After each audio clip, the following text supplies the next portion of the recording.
Flowing in from the Windy City, it's time for JW Fusion with your hosts, James and Wendy B.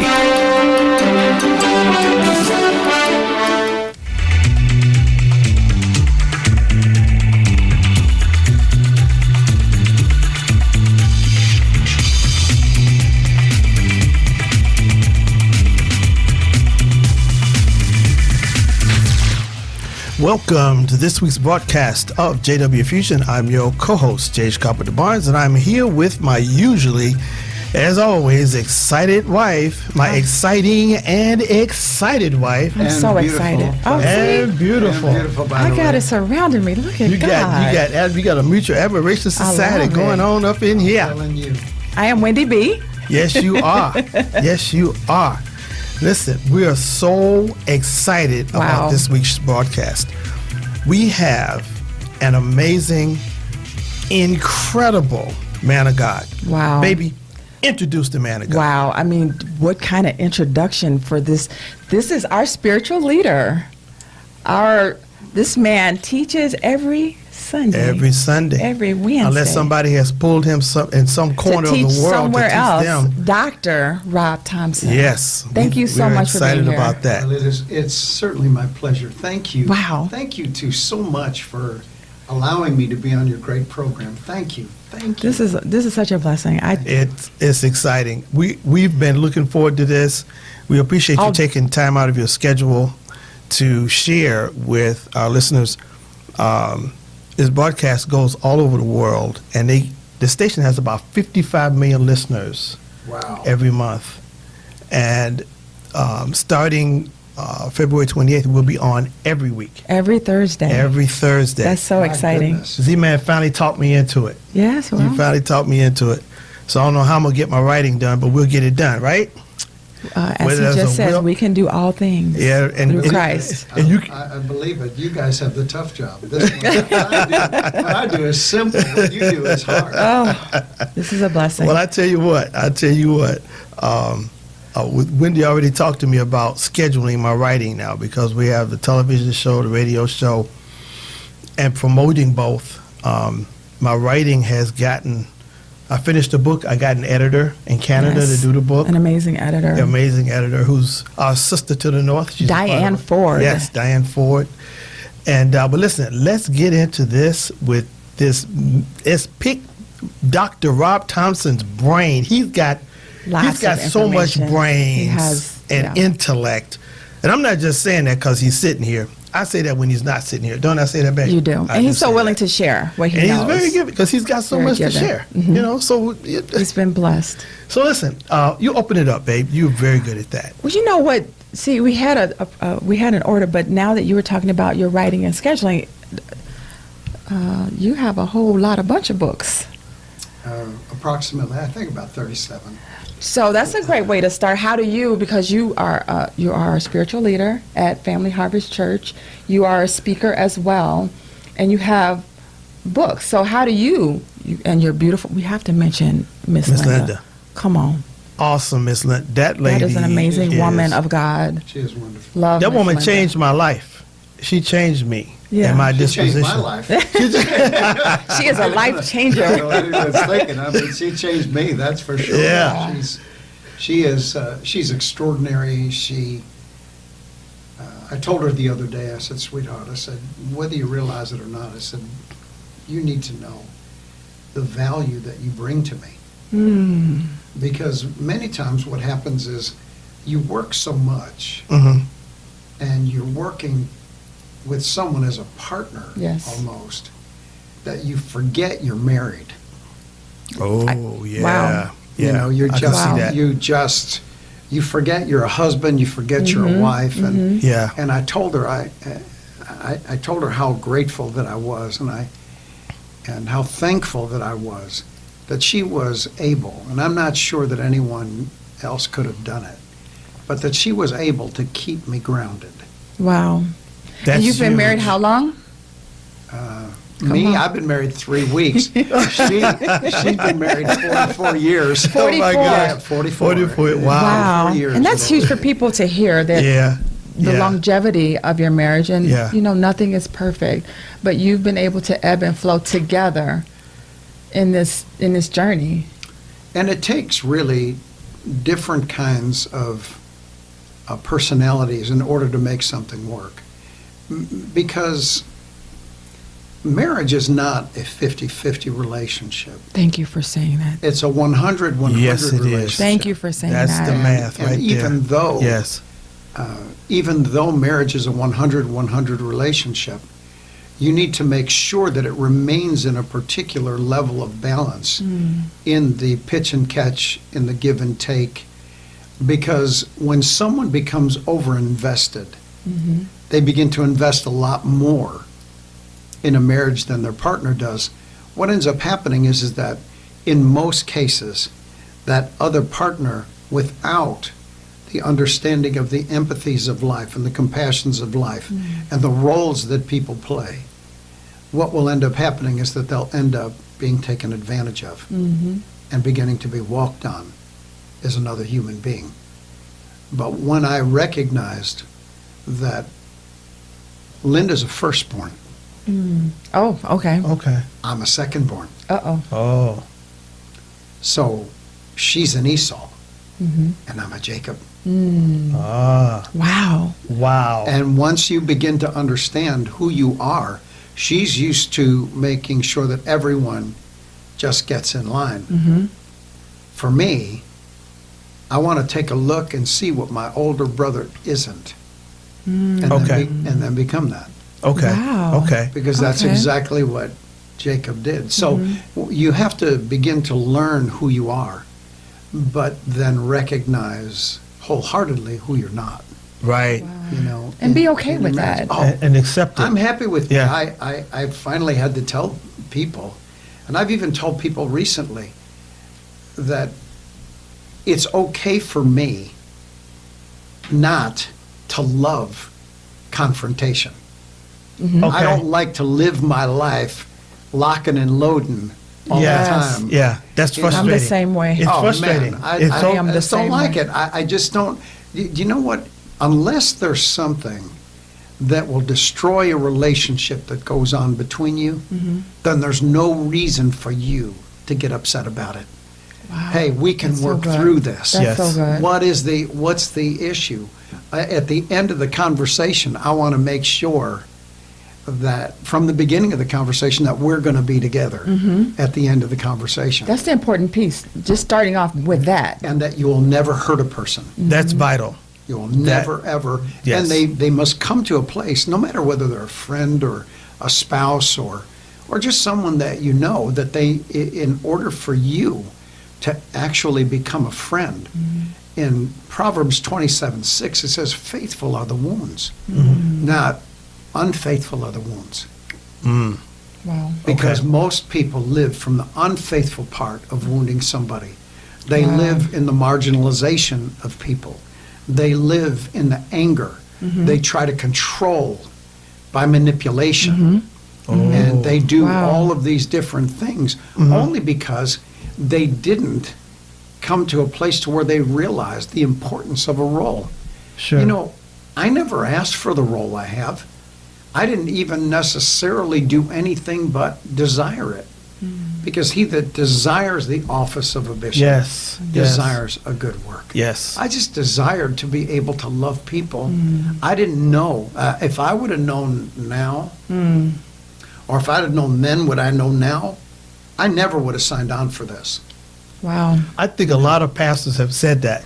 A lot of Yeah. pastors have said, I can I see want- that. If they were I can honest. if they're see being that. honest, You if know, they're being honest, if they were because really honest. because you really literally you pour your soul out. That's one of the things that in the little Black Ministers book they give you was the thing I got right after I got a Bible was at the church I was in. You had a ministers class and you had this little book and it spoke. One of the parts of the book talks about how as a minister you literally pour your soul out for others, Every day. and it's something Every day. And Every it's- day. Yes. and you have to have Every day. the anointing of God to be able to do that and not become bitter. You know, you got to have the love of God. You got to have, I mean the love. I'm not talking about liking somebody. I'm not talking about familial A love. deep I'm love. talking about the agape love of God that gives you supernatural, divine enablement to love somebody that doesn't deserve it, that has not earned it. Most importantly, Won't- during that and time. in some cases won't appreciate the sacrifice and the love you offer them. You True. love vertically, you don't love horizontally. Yes. Wow. That's I good. hope people are And hearing this. There was a fellow who told me, and you guys would know who he was, so I'll just keep it anonymous at that level. But I actually became part of his board, and very, very well-known guy. And he said to me, he said, I don't know what to do. He said, truthfully, he said, Rob, he said, I've become cynical. Wow. And that's what happens when a person stays in a role too long. I asked another fellow that all of us know, I said to him, I said, have you ever made a mistake? He goes, oh gosh. He said, I've made 1 million. I said, no. I said, I'm not talking about that stupid stuff. I said, because there isn't enough paper for any of us to start writing where our faults are. Right. So Oh true. my gosh. I said, but- So true. Yeah, but, yeah, we could talk about that sometime. But I said, no, a mistake really that you could look back in your ministerial life and say that this was a mistake. He said, he said, there is one thing. And I said, and what's that? He said that there were times when I just stayed too long. Wow. You can stay too long. And that can be in any role. That's exactly right. Any role. And Yeah. that's why that in marriage, Mm-hmm. what you do is you don't love someone. You remain in love with that person. Yes. Because in love with a person is what causes the extension. Mm-hmm. There's The nobody in understanding. life that ever got a divorce that was in love with somebody. No. They only got a True. divorce when they loved somebody. Yep, that's true. People get Wow. divorces and they still love each other, Yeah. but they're not in love with each other. Exactly. And that's That's the true. challenge. That's the That's big true. difference That's between true. those two. That's really true. Well, we Wow. we started our list from the bottom because Right. Dr. Robb has given us some awesome points on relationships. Mm-hmm. So, and I guess the next question would be, you said if you, looking back, you desired the office of pastor. How did you, was that something that came to you as soon as you were born again, or was it something that you grew into? I was in my, I worked for United Parcel Service for Okay. a number of years. And right within a couple of years of getting out of the mental institution that I was in, and I would stay in bed because I was so frozen from the week. Mm-hmm. Just, I was there outside when it was 83 degrees below zero Oh, with the wind chill. Wow. I worked. Oh my Oh, wow. gosh. Oh You my know, gosh. So it was, no, Oh, you my couldn't, gosh. Wendy, you couldn't, there was nothing for you to drink to stay warm, nothing. You couldn't drink that much coffee. I drank 12 cups of coffee a day. And you can't drink hot chocolate that much. No. No. You just can't. But I remember it was on a Saturday and I was off, and I remember sitting up in we had a water bed. And Oh, it was wow. really, Oh, wow. really warm. This must have been It's the been a while ago. 70s. It's been a while ago. It's just a few years ago. We did, but we didn't have anything, so we got what we could. And I remember I was sitting in bed and I was just studying, and because it's really what I like to do. And to me, I heard the Lord crying. Mm. And I'm just sitting in bed. I never had a thought up until this point. And I said, Lord, I said, what's wrong? What's wrong? He said, I have no one to love my people. Mm. And he went back to the sorrow. Wow. And I said, Lord, I'll do that for you. Wow. whatever that takes. I don't know what it takes. I don't know what it means, but don't cry. That's powerful. We can That's fix so it. powerful. Yeah, We can fix it. What is broken? We can fix it. yeah. You know, I know that all of us without Jesus are on a hellbound train. I know that part, but if there's something in God's economy Yes, that yes, needs to Wow. be fixed, Wow. we can fix that. yes, Yes. yes. And so within, it was an amazing thing. We had a Bible study that we met here just close to your house here. Okay. And while I was a UPS driver, I'd pull in my 6 or 7 Bibles and give people different translations and do the whole thing. And, Wow. And so we actually had about 100 people in a Bible study. And so what had occurred was that I said, I don't clean Christian diapers. I said, because I feel like all the time what we are, I said, is that, Wendy, you can't tell people the truth. They say, oh, but I want you to tell me the truth. I don't. said, you do not. They don't you want to don't- you hear don't the wanna hear the You truth. do truth. not want the truth. They don't. You know, what you want is your version Of the truth. Yes. You don't Okay. want the truth. Yeah. I said, because my perspective of truth in this particular space and time is completely opposite to your carnality of truth. Wow. And so I said, you know, Jesus, I don't know how to do that part. You know, because I see from a large portion that the pastorate is such a difficult role. It is. I don't know that there is a more difficult role in the church world I agree. than pastoring. And it's not because of anything except for you don't get to be the guy that travels from place to place where people that are hungry for what you say, you know, Yeah. that's going to happen. You don't get that opportunity. You're the guy who people come to see that they're in judgment of you by the moment that you stand on your feet. Yes. Yeah. I remember I had a girl come to me one time, and a very interesting girl. She said to me, she said, you know something? I was listening to Dr. Price on television.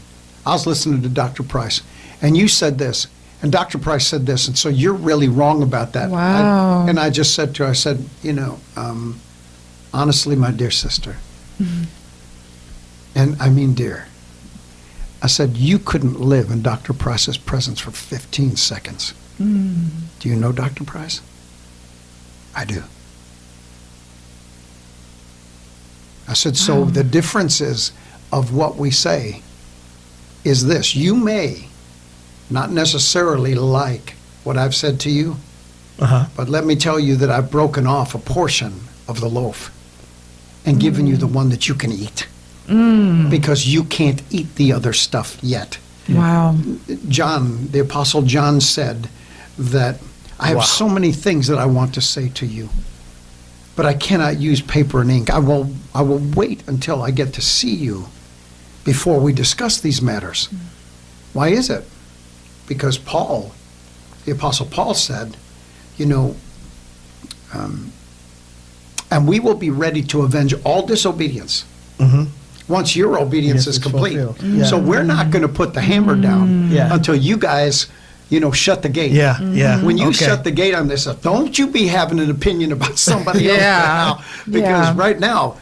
right now y'all are in it, and you need to recognize that you're there. And so, pastoring is a lot more perceptive communication It is. You know, than it is just communication. it is. It really is, because I traveled early in my Christian walk.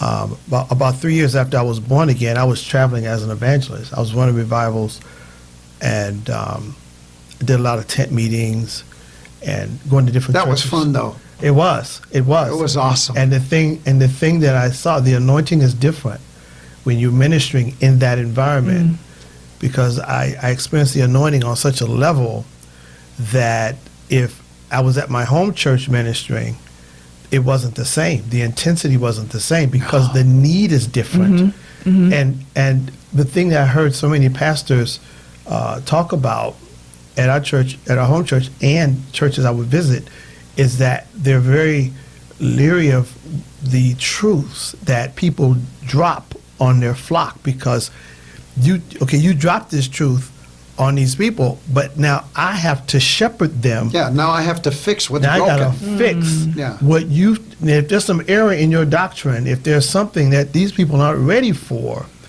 then I'm the one that's got to undo or unteach or reteach and explain what you've presented. The church I was attending before I was coming to Family Harvest, that was one thing that the pastor talked about, was how, ministers come with revelation. Revelation is good, but then behind revelation you need teaching. And the teaching is where the foundation, and people are able to stand with the teaching, because people flying around with revelation, they're going to hit their head on something. Yeah, because remember this, revelation is false doctrine until the rest of the church is ready to receive it.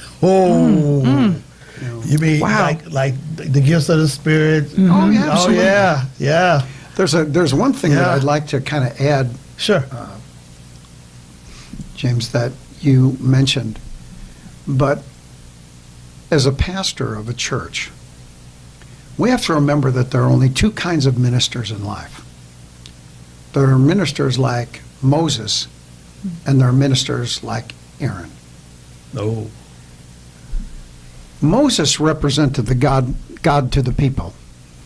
When you went out and you ministered and the anointing was so strong, you were representing God. Mm-hmm.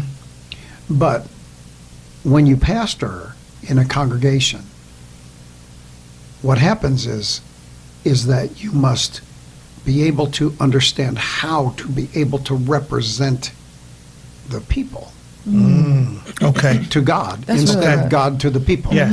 Yes. I get that. I cannot even enter the gates of what I know, because people would think, what? What? You've said that as Yeah. well Yeah. before. I have, and I know that about you. One Sunday, I heard you say, everything in the Bible isn't. How'd you say it? Is either you said everything you read in the Bible isn't exactly what you've read. There's like an interpretation of it. Well, it is everything in the Bible is a true statement, Yes, that's what but you it said. is not a statement of truth. Yes, that's what you said. And so it's true because it happened, but it's not true because it's not the part of God that He wants you to know. Right. Okay. So Wow. it's truly stated from what occurred, but it's not a statement of truth, because a lot of times what happens is, and people are interesting, they really believe that anything that you find in the Bible is the very thing that you need to believe. Jesus wept. Judas hung himself. Go thou do likewise. Yeah, I mean, it's like, wait a second. Right. You can't Yeah. pick and choose these kinds of things. And as a pastor, you always must remember that you're leading God's people. Esau was an evangelist. When he finally came back in contact with Jacob after their breakup for all of those years, because Jacob ran away from him, as we know. Yeah. But when they finally came back together again, Esau goes, "Hey, come on, Jacob, come with me. Don't worry about all this stuff. Don't think about this. What's going to happen is going to be, hey, I'll take care of you. God's really blessed me. I'm telling you, I'll do this for you, for your family, for all this stuff. Just don't worry about any of this stuff." And Jacob told him, he said, in Genesis 32, he said, "No, Esau, you go on ahead. But I'll follow behind, because if I drive the people too hard, they'll fall in the way." And you have to always keep in mind you're doing one of two things as a minister. You're either driving people or you're leading people. Okay. And pastors tend to lead They more than should. drive. They should. They should. I see that. Although a lot I of see guys in pulpits, they want to be evangelists. They don't want to be pastors. that. Right. And a lot of them, in truth, they are evangelists. They in spirit, they're evangelists. And I experienced that. I have personally experienced that where there's pastoring that was needed, and the man of God is used of God, and the gifts of the Spirit, and people getting saved by bunches and so forth. But then the pastoral ministry is missing, and even sometimes, and I often wondered if maybe that's the reason so many of the large numbers of people who see the church as irrelevant now, they didn't have a pastor. They had a preacher. That's correct. They had a preacher. They didn't That is have a correct. pastor, someone to shepherd their soul, someone to guide them, and to be a father. For them to be a father to them, to enable them to be sons. And like a conversation you and I had today, so many people want to be fathers. Everybody wants to be an apostle. Everybody wants to be a leader. No one wants to be mentored. No one wants to be a son. No one wants to serve. And my thing was always a desire to serve. Always. I mean, even when when I first got saved, I was a soul winner. I played guitar at the church. I took out the garbage. I know that was the greatest time in my life when I cleaned the urinals. Oh yeah, yeah. The greatest time in my life. Oh yeah. It's something about that being in the shut-ins where I would get off work at 1 a.m. and go to the shut-ins where they're praying all night long. And it's such an experience, and it brings you closer to that place where the early church was, where that intimacy with God and intimacy with your brother and sister in that environment. That's something that helped me not to go back out in the streets, because when I got saved, I was selling drugs. I was half crazy. Sure. But you were selling them to guys like me, because I wanted to make sure you guys stayed in business. But there's a funny thing that goes along with that, real quickly, and that is that, do you know that the Bible tells a pastor to do the work of an evangelist, but it never tells an evangelist to do the work of a pastor. It does not. Because the whole idea of pastoring is realizing that you can't go in for all of it today. Okay. That's right. Maybe next time when we talk, then we can talk deeper. Yeah. But today, hey, that's good. Just little pieces. Yeah. I wanted to ask, because we've talked a lot about the role of a pastor, of a minister. What is the congregation's role? Because I see all of the pressures on you. You have to get up there and teach us, and people take that as the gospel instead of taking what you say and then going home and studying for themselves and learning. What is the role of the congregation? Because I don't think a lot of people understand that it's a two-way thing when you go to church. Wendy, it really is. There's a few things. The first thing is that there are voices everywhere in life. You have to choose the voice that you're going to follow. You can hear a lot of voices, but which voice? I mean, there's a lot of great husbands out there, but God's given you the greatest. He has. You see how he knew He that? has. See, okay, so now, inside of it, no matter what, even if somewhere down the street there's somebody better, that doesn't have anything to do with the greatness of James in your life. Right. That's right. so true. You That's know, a great analogy. It really is. Same thing is true in ministry. That thing that fella told me, he said, and when I asked him, I said, can you help me? And he said, no. And I go, huh? I said, you pastored for 26 years. I said, you can't help me? He goes, no. Oh my He gosh. said, when I pastored, he said, I was the biggest voice in the life of people. Hey, Pastor Rob, we got a commercial break coming up. We are visiting with Dr. Robb Thompson, the dynamic senior leader at Family Harvest Church in Tinley Park. If you're in the area, you need to come and visit and be fed the Word of God. But listen, we'll be back after this message. And listen to this message good. Go out and do what the message said. A supernatural war is coming, and the one chosen to lead the army of heaven is a man ruled by fear. Between the Ticks of the Clock by J.H. Carpenter Barnes is a supernatural thriller centering around Jameson Harold Donovan, a man trapped his entire life within a circle of fear, failure, and defeat. And he's nearing the edge. Although chosen before birth to become a celestial watchman, will Jameson Harold Donovan find courage to face the approaching enemy and his own fears? Nominated for Outstanding Literary Fiction by the African American Arts Alliance and a Titan Book Award. Between the Ticks of the Clock is a captivating look into how the power of love can enable the least among us to do the impossible. Available now at Amazon.com, Barnes & Noble, and find bookstores everywhere. You're listening to JW Fusion with your hosts, James and Wendy B. And we're back with our special guest, Dr. Robb Thompson. Now, Dr. Thompson, you left off with this guy said he couldn't help you. Well, yeah, he told me, he said, he said, when I pastored, he said, I was the biggest voice in the lives of the people in my congregation, so I could help them. Mm-hmm. He said, but you?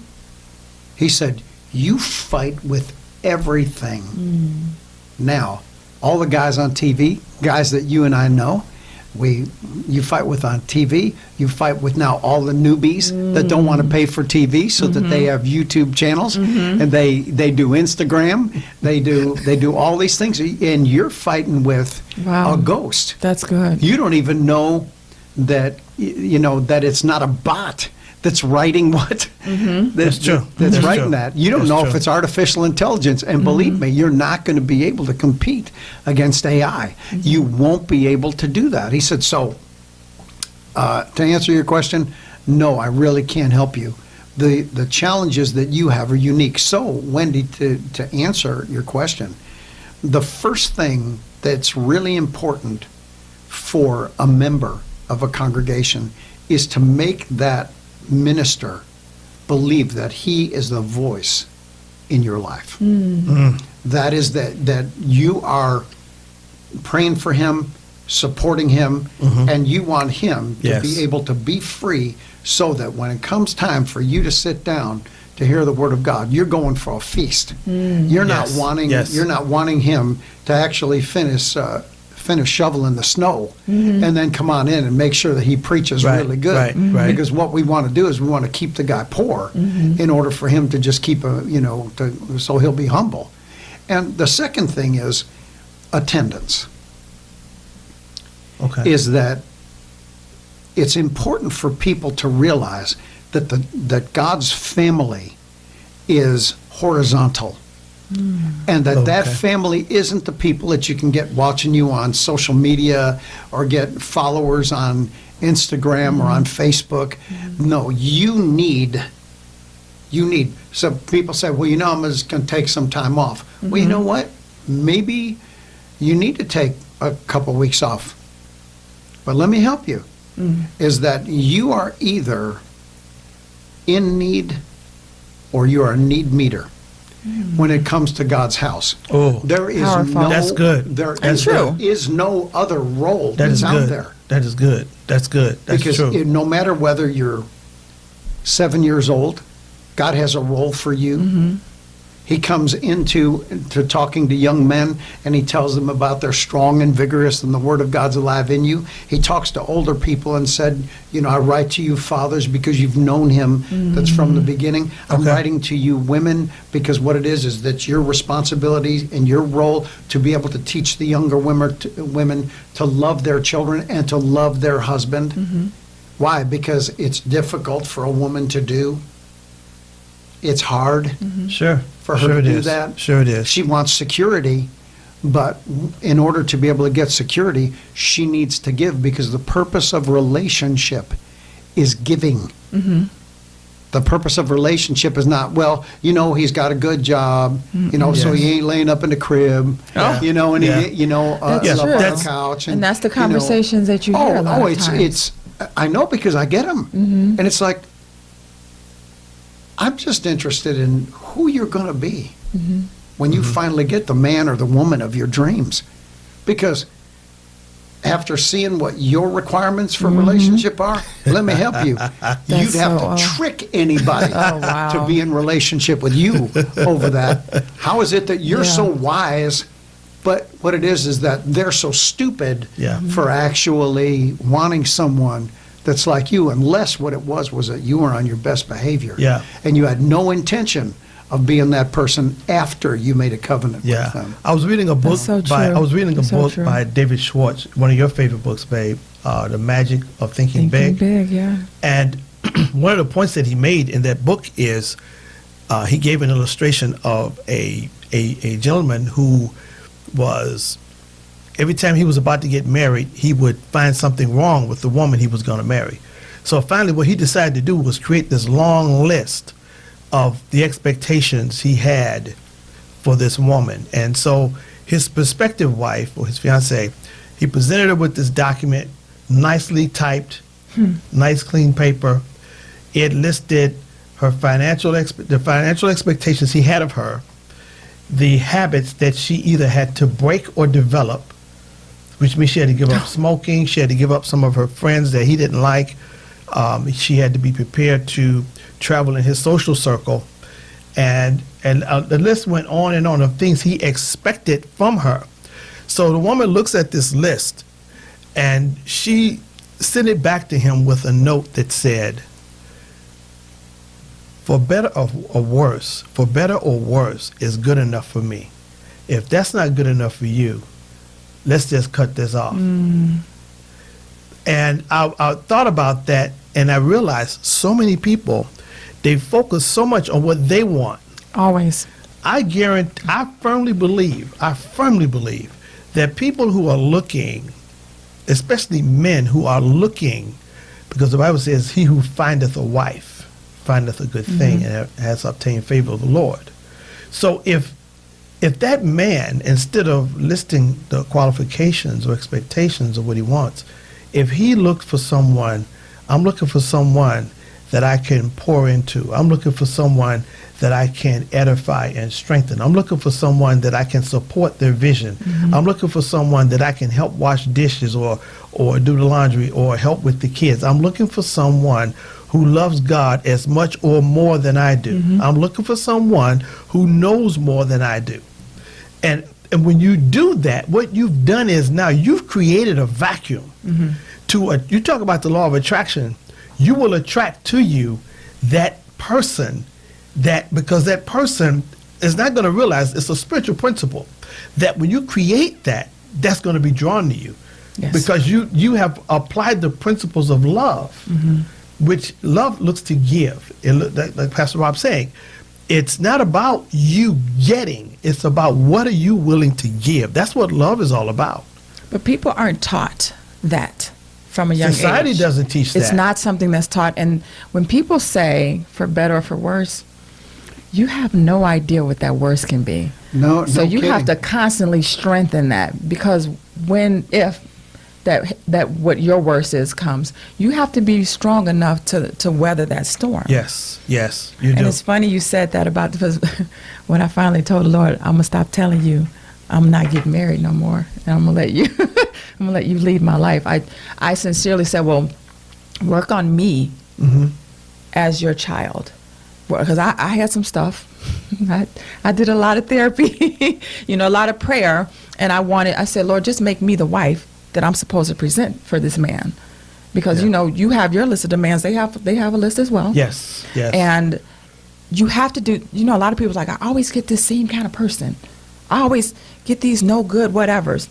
That's something in you. You know what it is, babe? That you're doing. That's attracting that. It's what I just said. Exactly. They have created a recipe, and that recipe creates a vacuum that sucks into their life.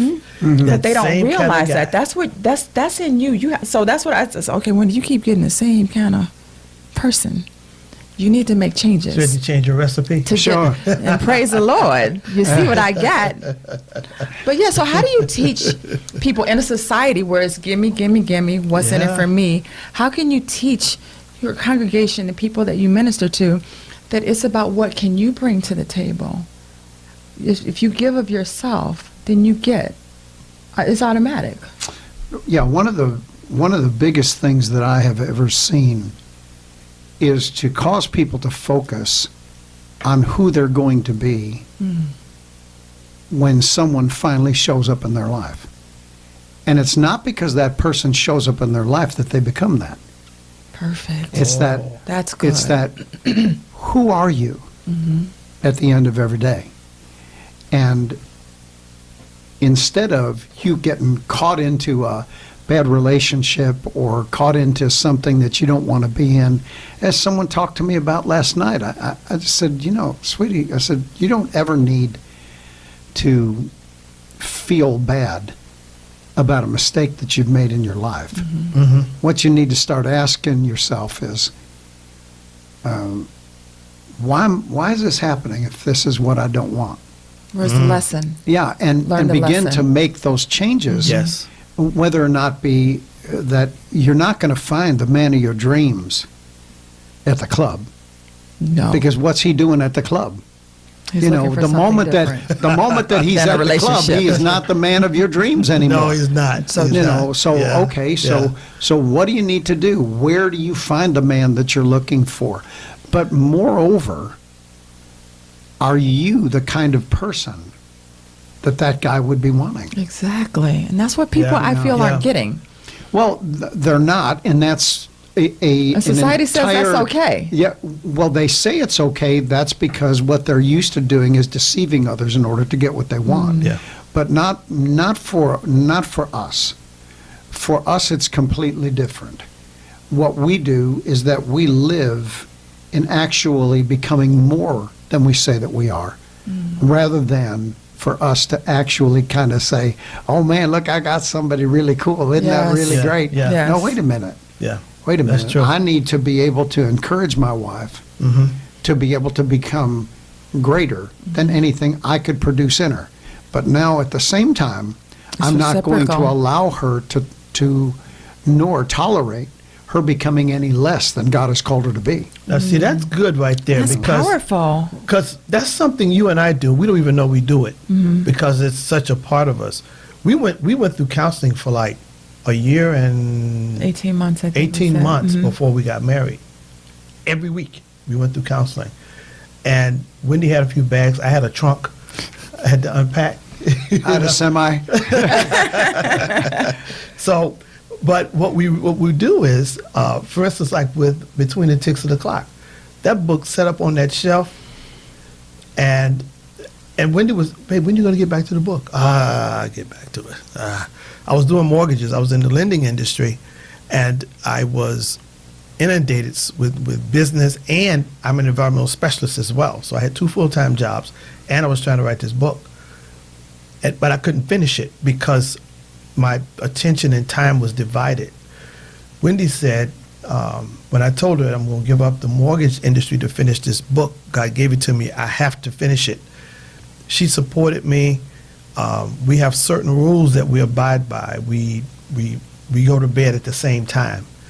One of us is not sitting up looking at television while the other one's going to bed. Before we go to sleep, we pray for the next day. We command our next day before we go to sleep. We try to pray before midnight so that our day is ordered for the next day. But so that meant that I had to be done with my writing by 10 or 10:30. So if I got down to the study to work on it, and if a realtor calls, if an underwriter calls, a client calls, time gets eaten away. So what she did, she held me accountable, babe. So like now, the book I'm working on, I have another book I'm working on called Shattered Ceilings that you and I talked about. And so she's imposed a writing schedule for me. So she's holding me accountable. I'm holding her accountable as well. We're doing a magazine interview, and so there's questions they wanted us to complete. And so I said, babe, did you finish your homework? And she said, no, I didn't, but I'll get on it. So I get home today. She said, yeah, I got 2 more questions to go. So we hold each other accountable. In a loving way. And you can do it. In a loving way. And you can In a do loving it. way. Yeah, we're not but you badgering can- each other like, I can't believe you but didn't you can finish do this. it without the jabbing of the finger. Very true. without accusation, or without self-righteousness. Why, I finished my questions. What are you waiting on? I don't understand. Yeah. You got what's the matter? You got a television show. You can't finish a few questions? Oh my gosh. What are you going to do? Thank God he's not like that. Well, but it's important to support. Intimacy is determined by compassion. It is. And understanding. It is. It is. You know, remember Proverbs 19:14 says, houses and lands are the inheritance of fathers, but an understanding wife is from the Lord. See, you from the Lord, From baby. the Lord. That's right. It's understanding. It's that it's the reason why that people get into trouble is because wives don't understand. By the time and people don't understand this fact, that by the time that you get married, you can do one of two things. You can fall into the routines of, we'll call it disappointment, because of the routines, man. There's just so many routines in life. Or what you can really realize is that you need to recreate yourself approximately 5 times throughout life. Wow. And so the sad point is when one spouse, male or female, it doesn't matter, expects the other person to be able to tell them when they need to change. Oh. And that confrontation is way too great for it to be real. Wow. If I actually love my wife like Christ loves the church, then what it is I'm going to become more Christ-like on a daily basis. Right. Right. Understanding her, and you know, it's sweet. She's Linda's away right now, and so, if there's a time when I don't get to answer the phone, you know, she sees my communication, my skills all the time. So she sees how I respond. Well, Sure. the other day she called, and my phone was already plugged into the charger for the night. So I had yet to get to my computer where things will also let me Sure. communicate, but and everything's always on silent, so I rarely, if ever, have my ringer on. I just don't, and because I don't want to bother people. Sure. You know, I can pick up the other because they're more important than what happens on the phone. So, I mean, who is in front of you is more important than the person that is chosen not to be. Oh. You know, Let's write that That is down. so baby. good. Oh my Write that down. gosh. and so she told me, or she was saying to me, she said, you know, I don't kind of get it that, you know, no matter where people are from, all over the world, you're able to answer that phone. But if I called you, you were able not to answer it. And how does that go? And I just said, sweetie, I understand.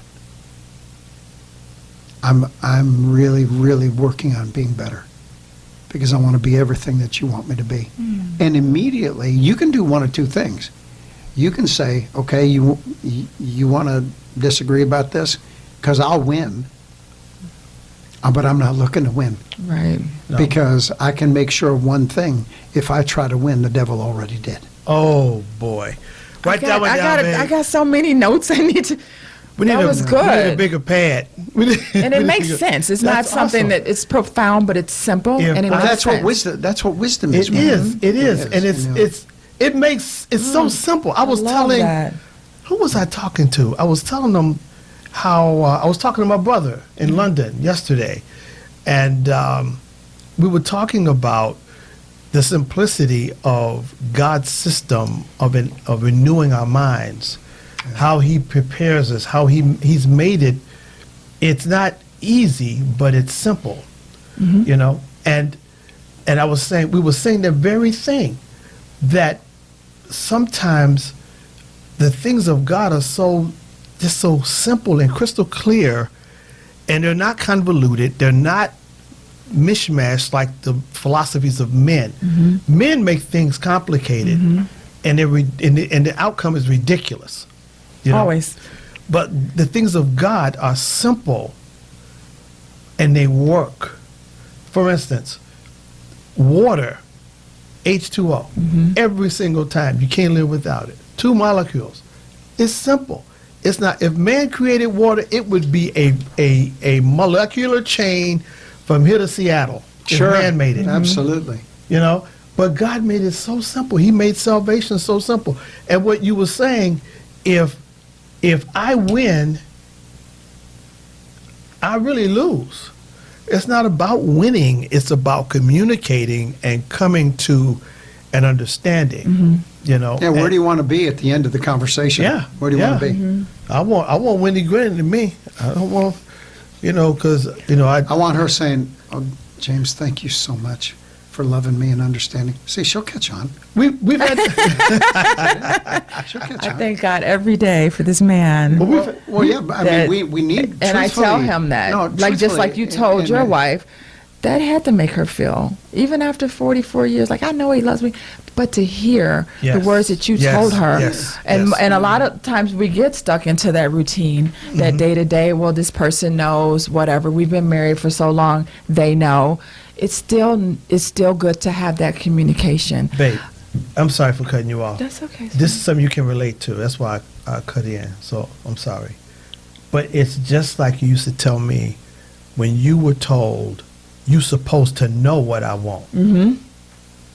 How am I supposed to know what I'm supposed to read your mind? I am not that good. And it's being unreasonable. What's wrong with me telling you that I don't like jam, I like jelly? And he did, and I took note. And she Yeah, went out. right. She bought 2 jars of it because I like peanut butter jelly, So, so she comes It's home. wonderful. I know. She went out and bought 2 jars of jelly. She said, "Babe, I got you 2 jars." They look the same. Yeah, They right. He likes If you Smuckers. like- I No, grab they're not the Smuckers. same. I mean, the packaging looks the Come on, same. girl. It's The not the packaging same. looks the It same. is So I not just the grabbed it. same. He was like, "You bought jam?" I'm like, "They need to change the packaging," but that's okay. I will pay attention. But the thing was, we had a conversation about it. It was simple, Very simple. and it could have been another taco shell thing. Yeah, We had a that's taco all. shell debacle where it changed our relationship, where it changed me. It was interesting. It was. I went off about a taco shell because I don't like hard taco shells. So you don't like corn. You're actually a flour tortilla man. I am. Do you indeed. see his face? He is. And I knew that, and I thought that there was some in the house. Oh, sure. But we have a teenager in the house. Who eats up So, now? Hoover ran through and Yeah, sure. ate them all up. And he was angry. He was very angry. I'm like, oh, Well, but he's not angry about the taco shell. no. No, it wasn't. He's angry. He's angry about the fact that in all of the relationship that you've had, is that you still haven't found a way to make what he wants a priority. And that's exactly how I took it. Yeah. And That's that was exactly the right how way I for you. took it. That's the right way for you to take it. But you know what? But we had I a learned from that. conversation. I learned we haven't had that happen since. We haven't had tacos, but you Right, know, with I no mean- more tacos. No. But I think what helped him, even in his anger, he saw that I had a response to that. That was very concerning to me. I didn't lash back out like, it's a taco, just eat it. It's crunchy. I didn't lash back out, yeah. which is a lot of times what some people do. I was very like, I need to make this right. And he saw that Yeah. in me, which I think helped him. It did Yeah, because Wendy is an alpha female. She grew up beating up I on love her. that. I knew he was about to. I love How you that. gonna tell the pastor? How you Come gonna on tell now. How you gonna tell our pastor that? Well, you did beat up the whole neighborhood. We're gonna delete this part out there. Wendy could beat up all. Wendy could beat up Just all. made sure I had that a the couple- neighborhood, everybody gets in line. They- I had a couple anger management issues as I was coming up, but I'm good now. The Lord has Yeah. worked that part of me. But out. what the thing is, she has that in check, and she could have let her out. That's what we call her rage. We let her We stay call where her. she We is. keep her. Right there in the corner. She's dead. Yeah, She is. Yeah, I she made is. sure of that. Yeah, Yeah. yeah. Because people don't understand that when you're always lashing out, when you're always angry, it's hurting you more than it's hurting anyone that you It's can miserable. Definitely. It's a Definitely. miserable feeling. Yeah, And definitely. once you get the grasp that you don't have to have the last word, you don't have to tell somebody off about something, just be calm and cool in the skin that you're in. That's not ideal for you, granted, Yeah.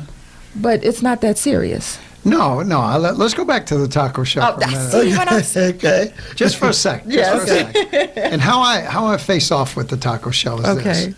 this: sweetheart, if I never ever again had a hard taco shell, it would be okay with me. See how he said that, babe? Yeah. Babe, I probably. So you can get anything that you want from any person in the world. Yeah. with the right words. I would you just probably. knew I would what to say. probably say that like that now, because I've grown past that. Uh-huh.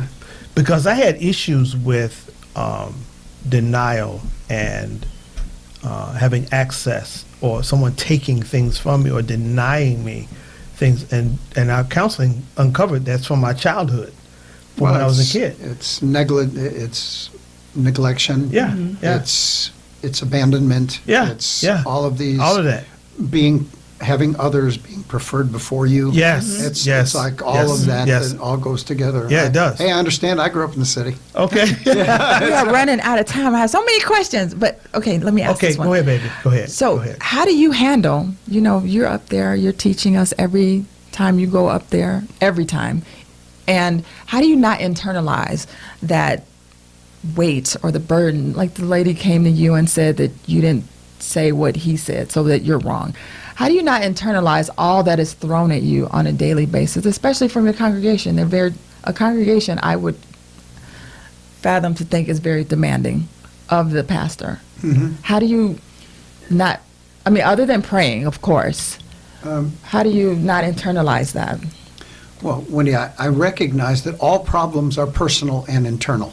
That every person is going through exactly the same thing in life, because there's no temptation taken you but such as is common to man. And the way that I veer away from that a little bit when it comes to others is that I believe that you and I are facing the very same thing that we're facing right now. We're only looking through a different set of eyes, circumstances, and backgrounds. Okay. All of us face exactly the same issue. The devil's not that smart. He can't figure out how that he's going to do so many different things to so many different people and try to keep them on track. So what he does is he has every one of us go through the same things. When you back off, or when you wipe away from that or rake the leaves off it, our needs are the same. They're no different no matter whether you're man or woman, white, black, purple, or yellow. None of those things really matter. They're all the same. And so I recognize that inside of the journey and the circumstances and situations that everyone faces, that Jesus wants each and every person to be successful because he paid the price for giving the victory to every human being. How they arrive at that, I consider it to be my role to be able to open the door for them to be able to walk through it. But at the moment that that person is not in front of me anymore, I roll my care of that individual on God and recognize Okay. it is, I will never blame the pleasant people of today. I'll never make them pay the price for the painful people of yesterday. Wow. That's Wow. good. And for that has really, Linda told me even today, she said, I can't understand how you've been able to do that. I said, baby, that's simple. It's simple. You decide where you want to have a campfire. You decide where you want to say that's enough. You decide where you want to say I quit. Yeah. But I remember that Jesus never did. Yeah. And because he never did, neither shall I. Well, listen, This has been an awesome amazing program. hour. We got to do this again, Pastor Rob. You Doctor. promise? You Oh promise yeah, you'll let me come back? Oh yeah, got Def- questions. We got We- questions. Well, that's good. You can hold This the questions is a for great next time. conversation, Yeah. though. Thank you for So listen, we're going to be on every sharing. Thursday, beginning the end of February. So be sure you tune in every Thursday, 6 p.m. Central Artist Standard First Time. Radio Network. Yes. Be blessed.